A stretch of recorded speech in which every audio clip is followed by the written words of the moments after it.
தமிழ்நாட்டில் வெப்ப அலை அதிகரித்து கொண்டே இருக்கிறது. வெப்பத்தினுடைய அளவு அதிகமாக இருப்பதால் பொதுமக்களுக்கு மிகுந்த சிரமம் ஏற்பட்டிருக்கக்கூடிய சூழ்நிலையில் இன்றைக்கு ஏப்ரல் 26ஆம் தேதி இனி வரக்கூடிய 2 நாட்களுக்கு வெப்பத்தினுடைய அளவு சற்று குறையும் என்று தனியார் வானிலை ஆய்வாளர் திரு ஸ்ரீகாந்த் தெரிவித்திருக்கிறார். வரக்கூடிய நாட்கள் எப்படி இருக்கும், மழை இருப்பதற்கான வாய்ப்பு இருக்குன்னு சொல்லப்படுது. அது குறித்து பேசலாம். வணக்கம் சார். வணக்கம். அதாவது 2 நாட்களுக்கு வெப்பத்தினுடைய அளவு குறையும்னு சொல்லியிருக்கீங்க. எவ்வளவு குறையும்? அதாவது பார்த்திங்கன்னா, குறிப்பிட்டு சொல்லணும்னா வட தமிழக பகுதிகளில் வெப்பத்தின் தாக்கம் சற்று குறைவாக இருக்கும். ரொம்பலாம் குறைவாக இருக்காது. அதாவது 37, 38 இருக்கிறதுங்கிறது 38, 33 வரதுக்கு வாய்ப்பு கிடையாது. ஆனால் ஒரு டிகிரி குறையிறதுக்கு வாய்ப்பு இருக்குது. அதே மாதிரி மேற்கு உட்புற பகுதிகள்லையும் ஒரு டிகிரி வரைக்கும் குறையிறதுக்கு வாய்ப்பு இருக்குது. நான் ஈரோடெலாம் போனீங்கன்னா ஒரு 2-3 நாள் முன்னாடி 43 இருந்துச்சு. அது ஒரு 40, 41 அந்த ரேஞ்சில் இருக்கிறதுக்கூடிய சூழல் இன்றைக்கும் நாளைக்கும் வெள்ளி மற்றும் சனி இந்த நிலையை நம்ம எதிர்பார்க்கலாம். அதுக்கப்புறம் திரும்பவும் வெப்பத்தின் தாக்கம் அதிகரிக்கதா தான் வானிலை படிவங்கள் காட்டிகிட்ருக்கு. மழை வருவதற்கான வாய்ப்பு இருக்குன்னு சொல்லியிருக்கீங்க. அதாவது பார்த்திங்கன்னா 2 விஷயத்தில் நம்ம பார்க்கணும். ஒன்று என்னென்னா கேரளா பகுதிகளில் தற்போது ஓரளவுக்கு மேற்கு தொடர்ச்சி மலையை ஒட்டி போகுது. கிட்டத்தட்ட தினமுமே மழை பெய்ய ஆரம்பிச்சிருக்கு. இது படிப்படியாக காற்றின் திசை இப்போ கிழக்கிலேருந்து வரக்கூடிய அந்த காற்றின் திசை சற்று வலு குறைந்து மேற்கிலேருந்து வரக்கூடிய திசையாக மாறும்போது கொஞ்சம் கொஞ்சமாக நம்ம உட்புற பகுதிகளில் மழையை எதிர்பார்க்கலாம். குறிப்பிட்டு சொல்லணும்னா கொங்கு மண்டலம், அதாவது மேற்கு தமிழக பகுதிகளில் நம்ம மே முதல் வாரம் உட்புற பகுதிகளில் மழையை எதிர்பார்க்கலாம்.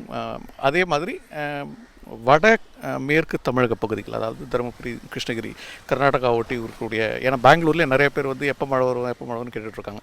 ஸோ இது ஒரு 5ஆம் தேதி 6ஆம் தேதி வாக்கில் நம்ம அந்த பகுதிகளிலையும் மழை எதிர்பார்க்கலாம்.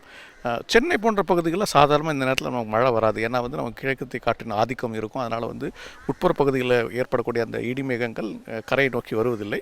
அதனால் சென்னை கொஞ்சம் வெயிட் பண்ணி தான் ஆகணும். ஸோ கடந்த ஆண்டை ஒப்பிடும்போது இந்த வருஷம் சென்னையாக இருக்கட்டும் இல்லை மற்ற மாவட்டங்கள்லேயோ வெயில் அதிகமாக இருக்கா இல்லை கம்மியாக இருக்கா? உட்புற பகுதிகளில் நிச்சயமாக கடந்த ஆண்டோட ஜாஸ்தியாக இருக்குது. ஃபார் எக்ஸாம்பிள் நீங்கள் எடுத்துக்கிட்டிங்கன்னா தருமபுரி ஒரு 2-3 நாள் முன்னாடி 41.2 டிகிரி பதிவாச்சு செல்சியஸில். அந்த 41.2ங்கிறது 2016ஆம் ஆண்டுக்கு பிறகு ஏப்ரல் மாதத்தில் மிகவும் அதிகமான ஒரு வெப்பநிலையாக பதிவாச்சு. ஸோ கடந்த ஆண்டுகளில் பார்த்திங்கன்னா கடந்த 2-3 ஆண்டுகளாகவே பெரும்பாலும் உட்புற பகுதிகளில் வெயிலின் தாக்கம் ரொம்ப ஜாஸ்தி இல்லை. இந்த ஆண்டு உட்புற பகுதிகளில் நிறைய இருக்குது. சென்னை பொறுத்த வரைக்கும் பார்த்திங்கன்னா கிட்டத்தட்ட அதே அளவுக்கு தான் இருக்குது வெயிலின் தாக்கம். ஆனால் என்னென்னா நமக்கு கோடை காலங்கிறது இந்த இது கிழக்கிலேருந்து வரக்கூடிய காற்று விடைபெற்று மேற்கிலேருந்து வரக்கூடிய காற்று வந்தப்புறம் தான் நம்மளோட உண்மையான கோடை காலம் ஆரம்பிக்கும். சென்னை மற்றும் அதனை சார்ந்துள்ள வடகடலோர தமிழக பகுதிகள் அது இன்னும் நமக்கு நடக்கலை. ஸோ கடந்த ஆண்டே பார்த்திங்கன்னா கிட்டத்தட்ட மே கடைசியில் ஜூன் ஃபர்ஸ்ட் வீக்கில் தான் நமக்கு வெயிலின் தாக்கம் மிக அதிகமாக இருந்துச்சு. ஒரு 2 தினங்கள் 42 வரைக்கும் நம்ம வெப்பநிலையை பார்த்தோம். அது திரும்பவும் தென்மேற்கு பருவமழை துவங்குவதற்கு சற்று முன்பிலிருந்து தென்மேற்கு பருவமழையின் முதல் ஒரு வாரம் 10 நாள் மிக அதிகமாக இருக்கும். அந்த நிலை இந்த ஆண்டும் பெரும்பாலும் அப்படி தான் இருக்கும். உட்புற பகுதிகளில் மே 15 வரைக்கும் வெயிலின் தாக்கம் மிக அதிகமாக இருக்கும். கடந்த ஆண்டை விட நிச்சயமாக பார்த்திங்கன்னா ஒரு 2-3 டிகிரிகள் அதிகமாக தான் இருக்குது இந்த ஆண்டு. ஸ்கூல் ஓப்பனிங்கை தள்ளி வைக்கலாமா அப்படின்னு அரசு ஆலோசனையில் ஈடுபட்டிருக்காங்க. இந்த சூழ்நிலையில் நீங்கள் சொல்கிறபடி பார்த்தா ஒரு ஜூன் 15 வரைக்குமே இந்த வெப்பம் இருப்பதற்கான வாய்ப்பு இருக்குமா? கண்டிப்பாக வட கடலோர பகுதிகள், அதாவது டெல்டாலேருந்து சொல்லிடலாம், டெல்டாலேருந்து சென்னை வரைக்கும் இருக்கக்கூடிய அந்த கடலோர பகுதிகள் சாதாரணமாக மே கடைசி ஜூன் முதல் 2 வாரங்கள் தான் வெயிலின் தாக்கம் மிக அதிகமாக இருக்கும்.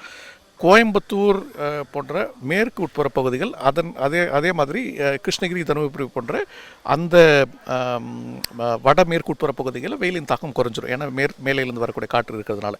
ஆனால் கடலோர தமிழகம், வட தமிழகம், வேலூர், திருத்தணி போன்ற அந்த பகுதிகளையும் பார்த்திங்கன்னா வெயிலின் தாக்கம் ஜூன் 15ஆம் தேதி வரைக்கும் இருக்கக்கூடிய சூழல் இருக்கும். ஸோ இதை மனசில் எடுத்துகிட்டு மேபி ஸ்கூல் ஜூன் 15ஆம் தேதி வரைக்கும் திறக்காமல் இருந்தால் ஓரளவுக்கு நல்லாயிருக்கும்னு நான் நினைக்கிறேன்.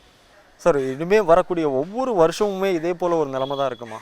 அதாவது இந்த செல்சியஸ் அதிகமாகிட்டே தான் போகுமா? புவி வெப்பமடைதல்ங்கிறது நம்ம வந்து ஒரு மறுக்க முடியாத உண்மை. அதில் முக்கிய காரணம்னு பார்த்தீங்கன்னா கடல் மிக அதிகமாக வெப்பம் வாங்கிட்டு இருக்கு. ஸோ இப்போ ஃபார் எக்ஸாம்பிள் நீங்கள் எடுத்துக்கிட்டிங்கன்னா போன வருஷம் எல்னினோ இருந்துச்சு.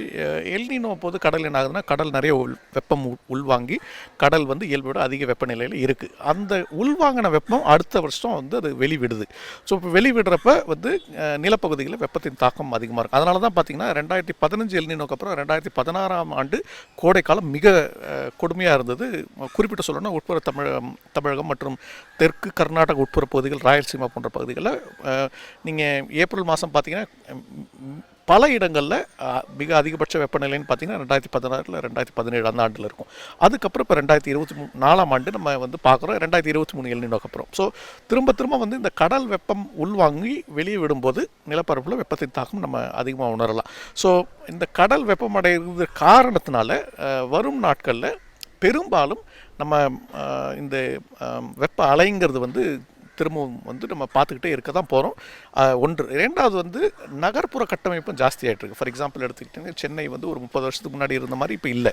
நிறைய இடங்களில் வந்து பில்டிங்ஸ் ஜாஸ்தி ஆகிடுச்சு. என்னோட கிராமத்துலேயும் எடுத்துக்கிட்டிங்கன்னா கிட்டத்தட்ட எல்லா ரோடுமே இப்போ கான்கிரீட் ரோடு ஆகிடுச்சு. ஸோ இப்போ மண் ரோடுக்கும் கான்கிரீட் ரோடுக்கும் என்ன வித்தியாசம்னு பார்த்தீங்கன்னா கான்கிரீட் ரோடு வந்து வெயிலில் வந்து வெப்பத்தை வந்து கிரகிக்காமல் திரும்பவும் கொடுக்கும். அப்போ திரும்ப கொடுக்குறப்ப சுற்றி இருக்கிற நிலப்பரப்பின் வெப்பம் அதிகமாகுது. ஸோ அதையும் நம்ம யோசிச்சு தான் ஆகணும்.